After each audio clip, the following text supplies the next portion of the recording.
எல்லாருமா சேர்ந்து ஒரு ஃப்ரெஷ் கவர்னன்ஸ், ஒரு நியூ கவர்னன்ஸ் ஒன்று கொடுப்போம். This is a new beginning, new era.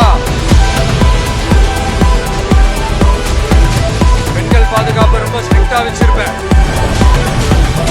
போதைப் பொருள் கலாச்சாரம், நம்ம பசங்களை அதுல இருந்து காப்பாற்ற வேண்டியது நம்ம அரசனுடைய பொறுப்பு.